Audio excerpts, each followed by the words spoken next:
Imagine you're sailing on the high seas, and suddenly you come across a seemingly abandoned ship. The sails are set, cargo is intact, and the crew is nowhere to be found. This is the exact situation that happened to the crew of the De Gratia when they stumbled upon Mary Celeste on December 5th of 1872. In the nearly 150 years since that fateful day, the mystery of Mary Celeste has captured the imagination of people worldwide. Why did the crew abandon the ship? What happened to them? And why has the Mary Celeste remained a mystery for so long? In this video, we'll delve into the fascinating story of Mary Celeste, exploring the facts, theories, and speculations surrounding one of the most enduring mysteries in maritime history. The Mary Celeste was a merchant ship built in 1861 in Nova Scotia, Canada. It was initially named the Amazon and was used for transporting cargo between the United States and Europe. A local consortium of 9 people owned her. Among the co-owners was Robert McClellan, the ship's first captain.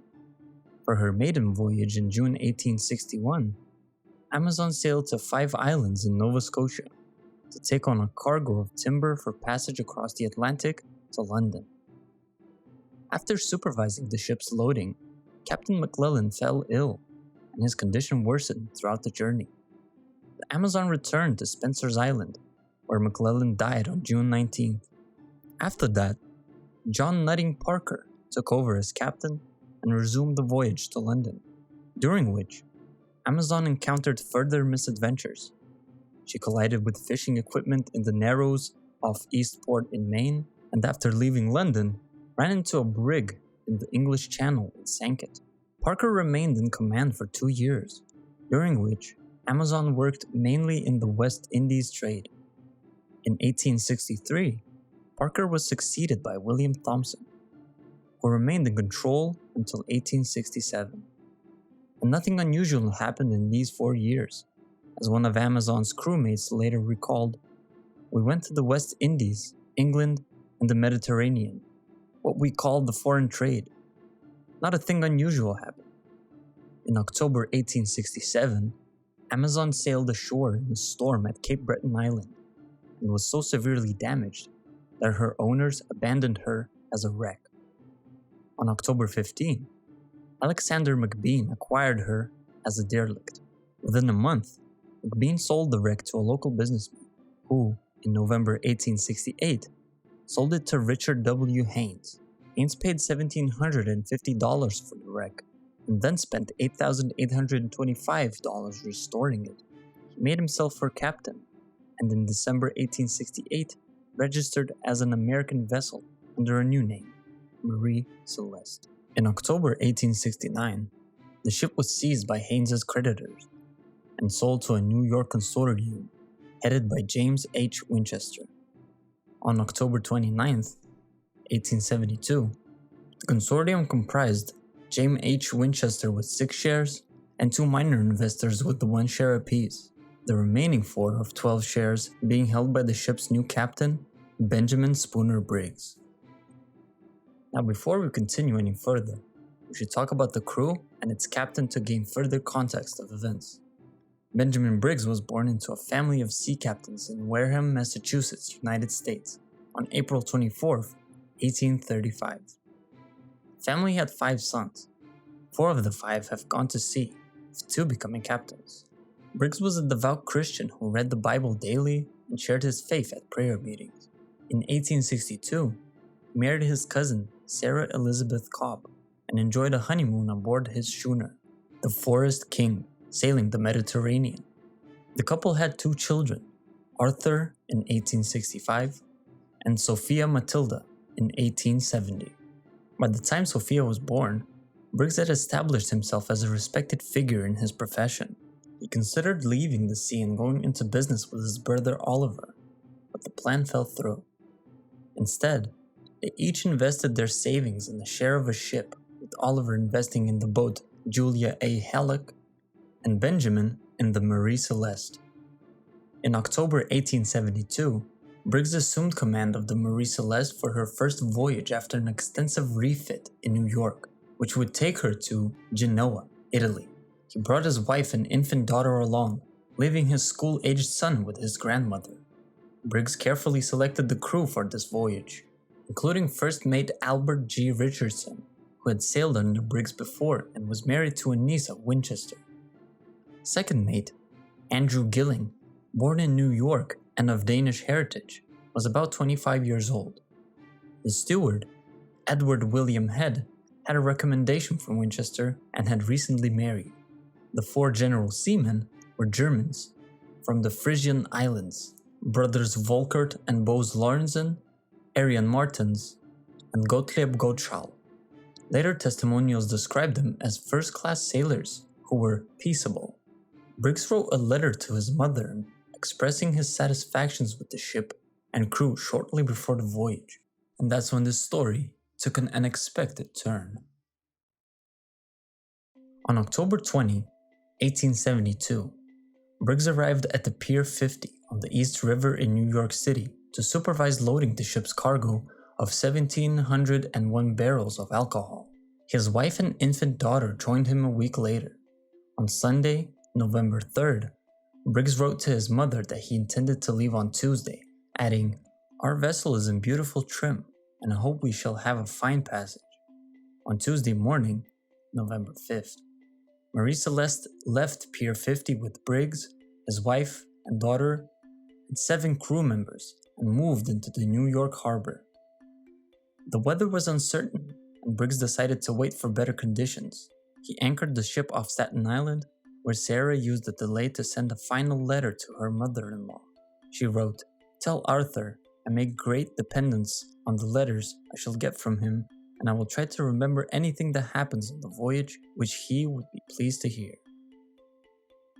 The weather eased 2 days later, and Mary Celeste left the harbor and entered the Atlantic. While Mary Celeste prepared to sail, the Canadian brigantine Dei Gratia lay nearby in Hoboken, New Jersey, awaiting a cargo of petroleum destined for Genoa via Gibraltar. Captain David Morehouse and first mate Oliver DeVoe were Nova Scotians, both highly experienced and respected seamen. Dei Gratia departed from Gibraltar on November 15th, following the same general route 8 days after Mary Celeste. On December 4th, the Dei Gratia spotted the Mary Celeste. The ship's erratic movements and the odd set of her sails led Captain Morehouse to suspect something was wrong. As the vessel drew closer, he could see nobody on deck and received no reply to his signals. He decided to send his crew to investigate. When the crew of the Dei Gratia boarded the Mary Celeste on December 5th, 1872, they found an eerie and unsettling scene. The ship was completely deserted, with no sign of the captain, his family, or any crew. The only missing things were a lifeboat and a few personal belongings.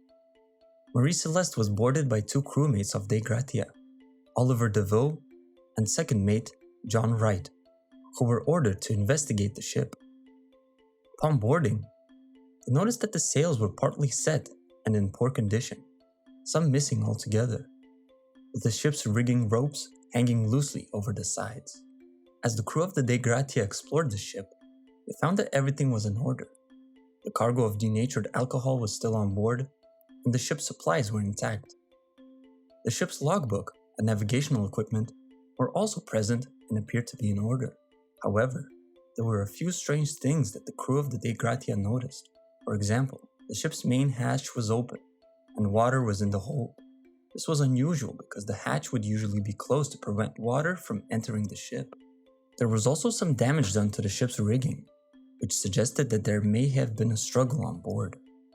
They found the ship's daily log in the mate's cabin, and its final entry was dated 8 a.m. on November 25th, 9 days earlier. It recorded Mary Celeste's position then as 37 degrees north and 25 degrees west off Santa Maria Island in the Azores, nearly 400 nautical miles from the point where Dei Gratia encountered her. DeVoe said that the cabin interiors were wet and untidy from water that had entered through the doorways and skylights, but was otherwise in good order. He found personal items scattered about Briggs's cabin, including a sheathed sword under the bed, but most of the ship's papers and the captain's navigational instrument were missing. Galley equipment was neatly stowed away. No food was prepared, but the stores had ample provisions. There were no apparent signs of fire or violence.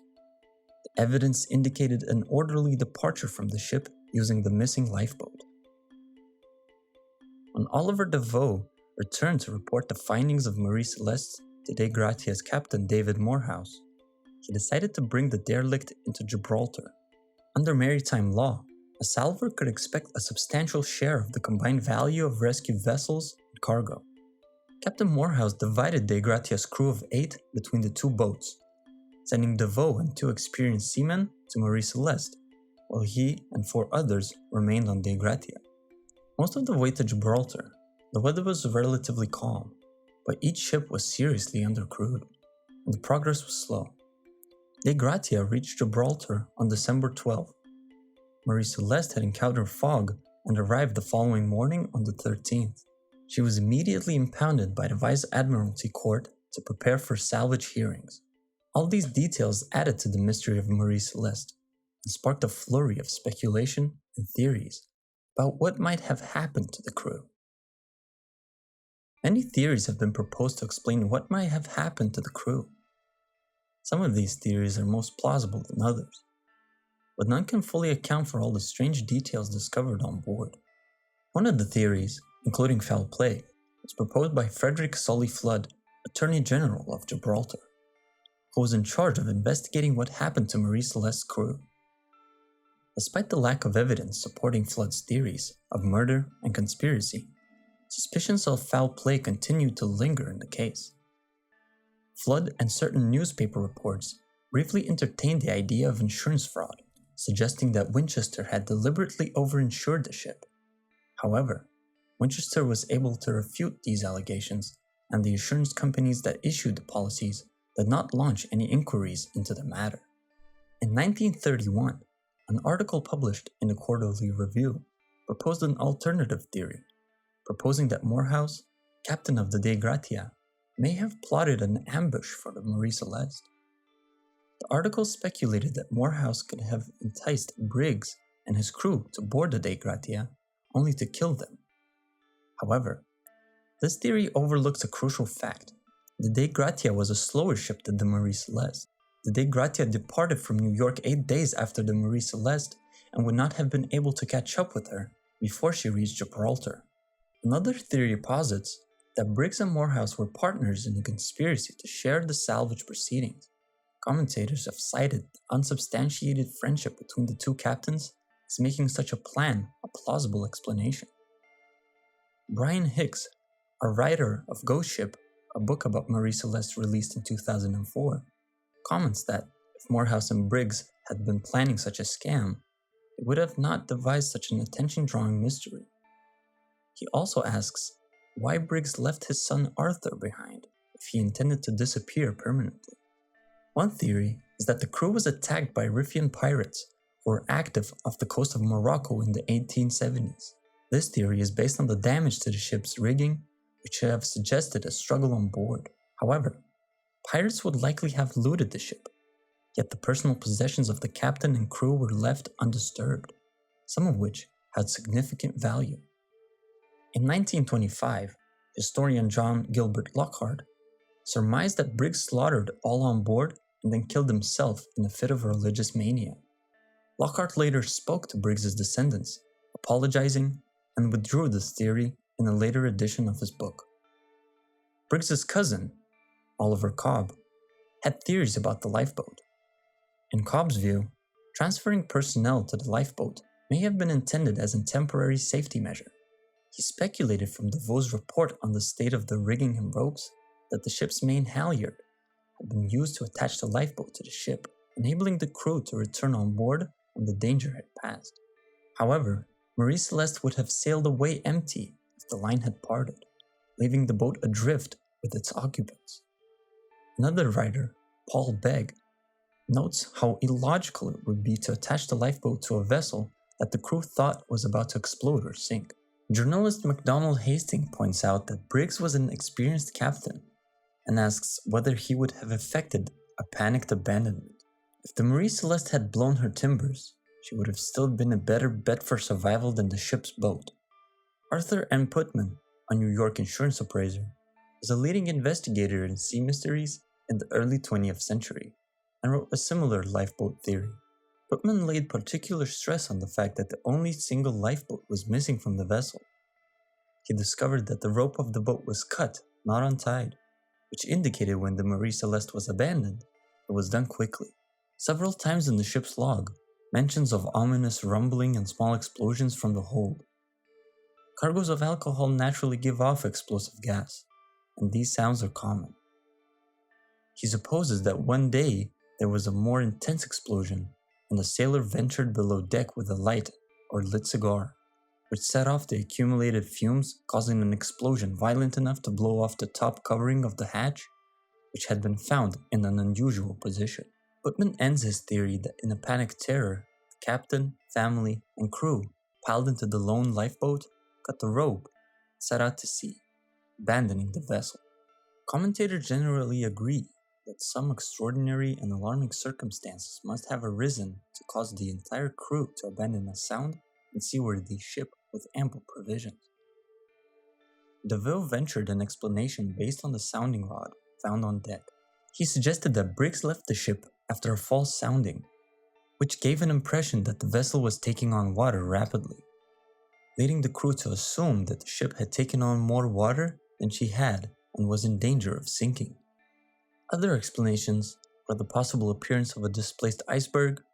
However, hydrographical evidence suggests that an iceberg drifting so far south is improbable.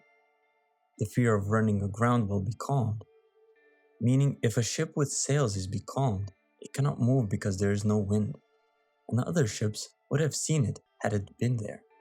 Beck considers the theory that Mary Celeste began drifting towards the Dolabarat reef of Santa Maria Island when she was becalmed.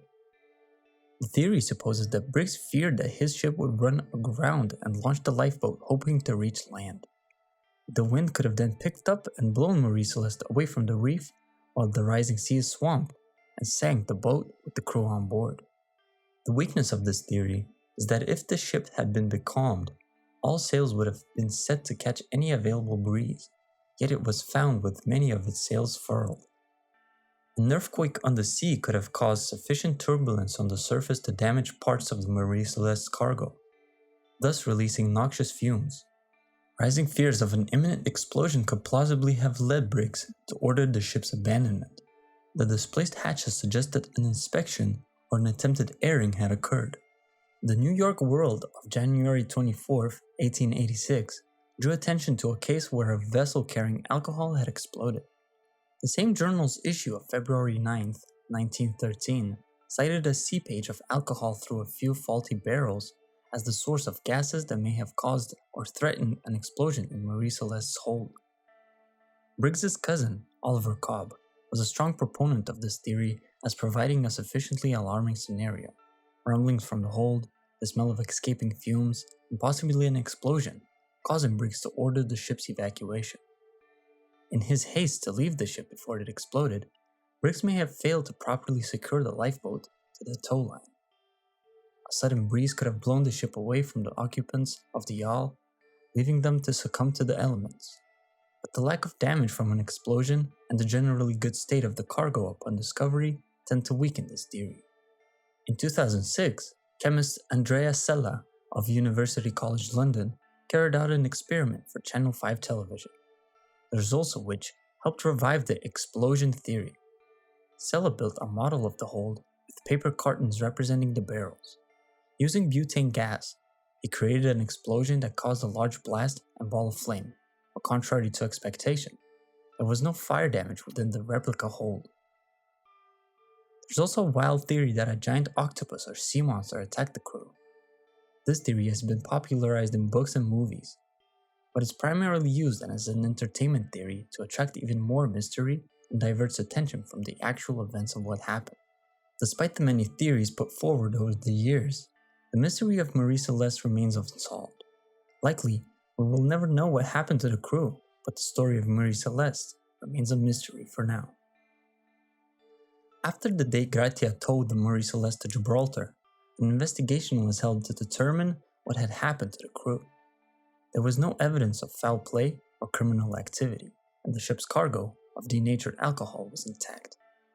The Mary Celeste was eventually sold at auction and continued to sail under different owners for several years. However, the ship's reputation as a cursed vessel made it challenging to find new owners, and it eventually fell into disrepair. In 1885, the Mary Celeste was wrecked off the coast of Haiti during a storm. The ship was damaged beyond repair, and its remains were left to decay on the beach. Over the years, scavengers and souvenir hunters stripped the ship of its valuable parts and souvenirs, leaving little behind but a few pieces of wreckage and a lasting legacy of mystery and intrigue. Today, the story of the Mary Celeste continues to fascinate and intrigue people worldwide. Although the mystery of the crew's disappearance may never be solved, the story of the ship and its ill-fated journey is a testament to the enduring power of mysteries that still await to be unraveled in the vast depths of the ocean. Thank you for joining us on this captivating journey into the enigmatic tale of the Mary Celeste. We would love to hear from you in the comment section below if you have any questions or thoughts about the video. Remember to hit that like button and subscribe to our channel for more captivating content like this. Thank you for watching, and we look forward to seeing you in the next video.